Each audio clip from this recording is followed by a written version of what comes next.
गयो।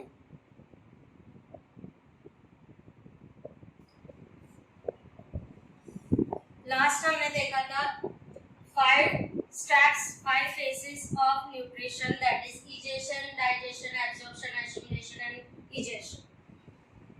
ये 5 स्टेप्स हम देखेंगे कैसे वर्क करता है in human digestive system. Human digestive system में ये डायग्राम हमने जो देखा बनाया उससे ही आपको समझ आ जाता है कि ह्यूमन डाइजेस्टिव सिस्टम हम आज करने वाले हैं। यहाँ पे मेन पार्ट है माउथ और बकल कैविटी, बोथा से माउथ और buccal cavity, then food pipe और esophagus, then stomach, small intestine, large intestine, rectum, anus, और यहाँ पे एक इम्पोर्टेंट सिक्रेटरी ग्लैंड्स है उसके साथ, that is gall bladder, liver and pancreas. Digestive system में जो भी माउथ से लेके एनस तक का पूरा कैनल है उसे हम डाइजेस्टिव सिस्टम कहते हैं और एलिमेंट्री कैनल बोलते हैं। एलिमेंट्री कैनल कह सकते हैं या डाइजेस्टिव सिस्टम माउथ से लेके एनस तक, इसकी लेंथ हो जाती है अप्रोक्सी 3 मीटर, अप्रोक्सी 3 मीटर की लेंथ होती है। और एलिमेंट्री कैनल के मेन पार्ट हो गए जो मैंने बताया, mouth, food pipe, stomach, small intestine, large intestine, rectum, anus और secretory glands, that is gall bladder, liver and pancreas. Now we start what is digestive system. सबसे पहले इसमें होगा इजेशन। इजेशन मतलब कि माउथ से जो फूड हम इंटेक करते हैं, माउथ से जो भी फूड हम इंटेक करेंगे वो माउथ में जब जाएगा, that process is called ingestion. Next, ingestion के बाद ये फूड माउथ में ही, कभी भी हम खाने की बात करते हैं तो हमारे मुंह में पानी आने लगता है। वो मुंह में जो पानी आता है वो पानी नहीं है, एक्चुअली में वो क्या है, दैट इज सलाइवा। वो सलाइवा है और सलाइवा होते ही सलाइवा में जो भी एक एंजाइम सीक्रेट होता है, that is salivary amylase. Salivary amylase इसका मेन फंक्शन है कि वो जो फूड हमने लिया है वहां से वो स्टार्च का डाइजेशन करता है, डाइजेशन ऑफ स्टार्च, स्टार्च का डाइजेशन करेगा। जो भी फूड हमने खाया है उसमें स्टार्च का डाइजेशन हो जाता है माउथ में ही। मतलब कि डाइजेशन की प्रोसेस हमारी कहाँ से शुरू हो जाती है, माउथ से।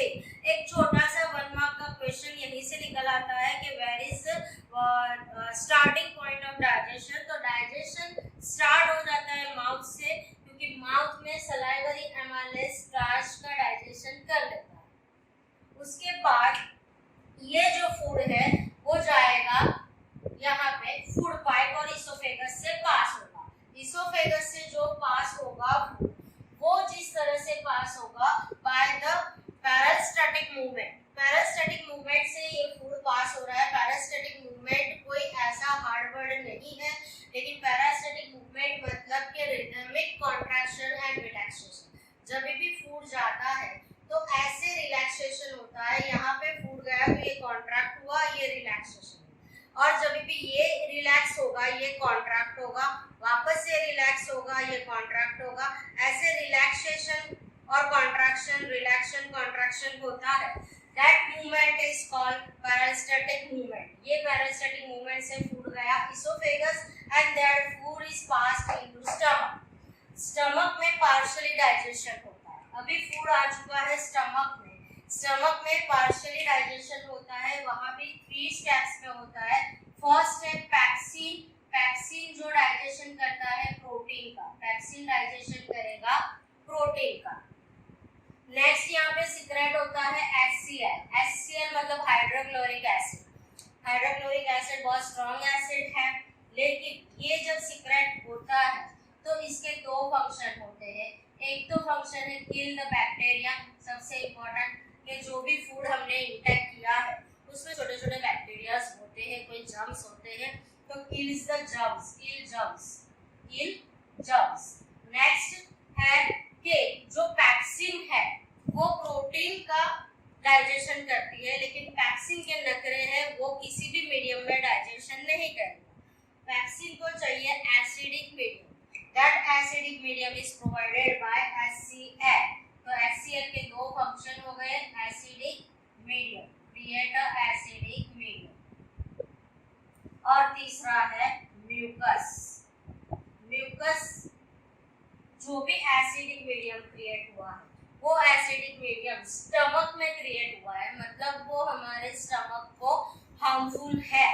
तो म्यूकस क्या करता है, स्टमक के आगे एक लाइनिंग स्ट्रक्चर है, दैट इज म्यूकस, वो प्रोटेक्ट करता है स्टमक को फ्रॉम HCl। HCl उसे हार्म ना करे, इसलिए म्यूकस प्रोटेक्ट करता है स्टमक को। तो इस protect the lining of stomach,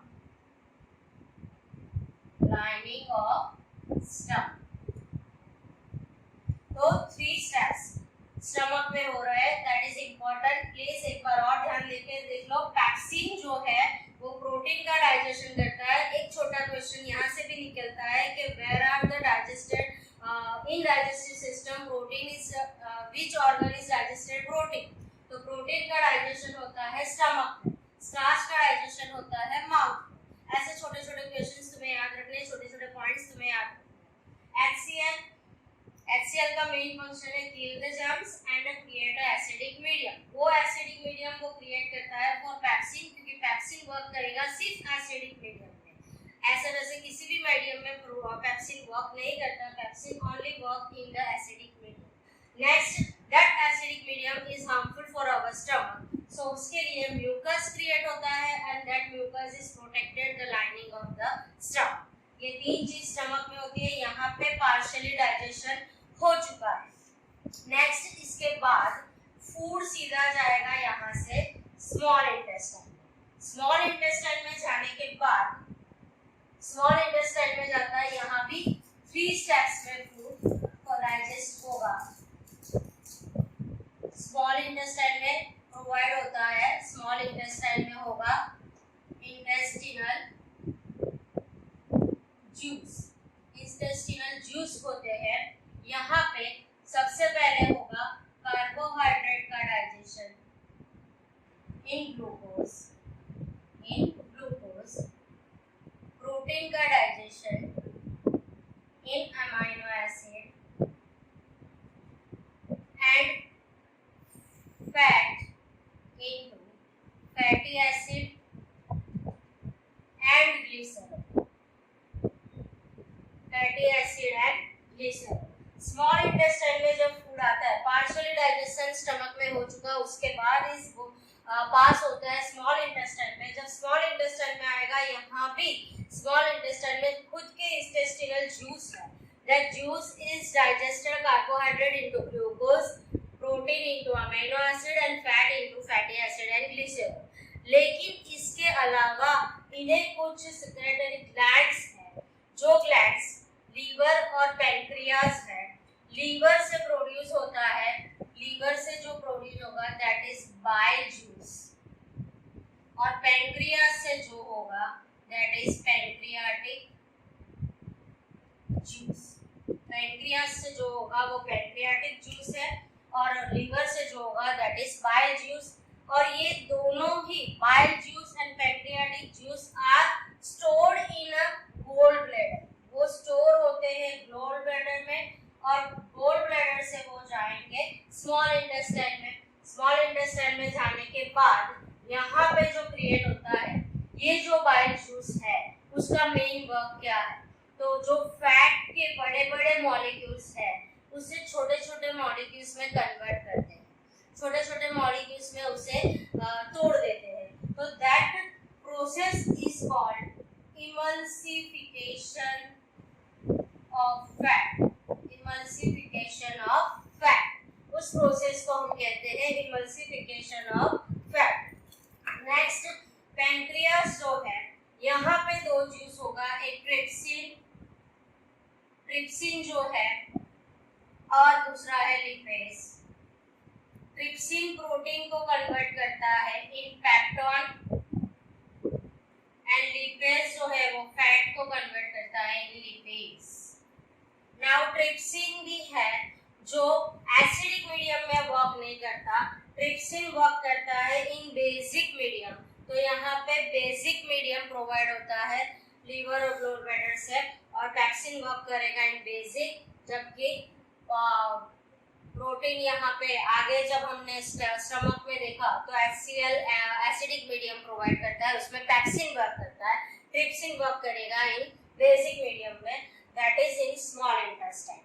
तो यहाँ पे स्मॉल इंटेस्टाइन में भी कुछ स्टेप्स है कि इंटेस्टिनल जूस स्मॉल इंटेस्टाइन में ऑलरेडी है, जिसमें कार्बोहाइड्रेट ग्लूकोज में कन्वर्ट होता है, प्रोटीन अमीनो एसिड में, fat fatty acid and glycerol में, और उसके बाद उसे कुछ सिक्रेटरी ग्लैंड से भी जूस मिलते हैं, that is bile juice and pancreatic juice. Bile juice का मेन फंक्शन है emulsification of fat, and pancreatic juice से जो मिलता है that trypsin is converted protein into peptone and lipase are converted fat into lipids।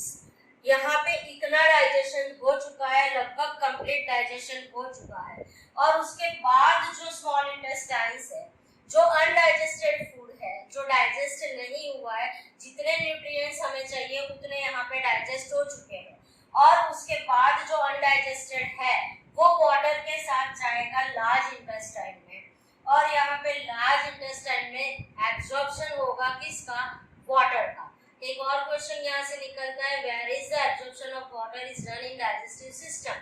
तो digestive system में water का absorption होता है लार्ज इंटेस्टाइन में, और then remaining part of waste, जो भी बचा कुचा वेस्ट है वाटर एब्जॉर्ब हो चुका, अभी जो अनडाइजेस्टेड फूड है वो जाएगा रेक्टम में, एंड रेक्टम के बाद through anus, that is the last point of alimentary canal, anus से वो बॉडी के बाहर थ्रू आउट हो जाएगा, और यहाँ पे पूरी डाइजेस्टिव सिस्टम हो रही है।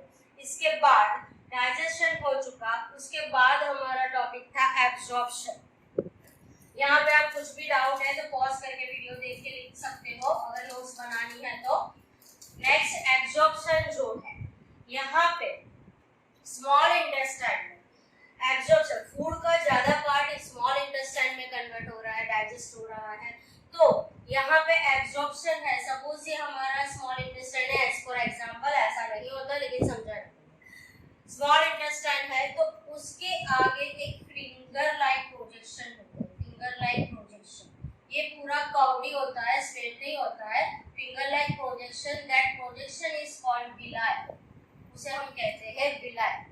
ये विलाई का मेन फंक्शन है एब्जॉर्प्शन के लिए सरफेस एरिया क्रिएट करना। स्मॉल इंटेस्टाइन में जब ये विलाई वर्क करते हैं तो एब्जॉर्प्शन के लिए सरफेस एरिया उसके बढ़ा देता है। तो villi is important topic from this system, that is villi क्या है, तो that is the finger like projection. Where is this located, is located in the inner side of the small intestine, and what is the function of villi, that increase the surface area of the small intestine। Question ऐसा बनता है, what is villi and write its location and function। तो villi absorption के काम आता है। Now next assimilation. Assimilation मतलब जो भी ब्रोक डाउन से हमें जो एनर्जी मिली है वो एनर्जी डिफरेंट सेल्स यूज करता है अपनी डिफरेंट एक्टिविटीज के लिए। और नेक्स्ट है इजेशन। इजेशन हमने इसी पार्ट में समझ लिया कि जो भी बॉडी का वेस्ट है वो थ्रू एनस थ्रू आउट होता है, दैट इज इजेशन। यहाँ पे 5 स्टेप्स कंप्लीट हो चुके हैं with the digestive system, egestion, digestion, absorption, assimilation and egestion. That is digestive system, very important from this chapter. कुछ भी समझ नहीं आया तो कमेंट बॉक्स में कमेंट करो, और वीडियो अगर पसंद आया तो उसे लाइक और शेयर करो, और मेरे चैनल को सब्सक्राइब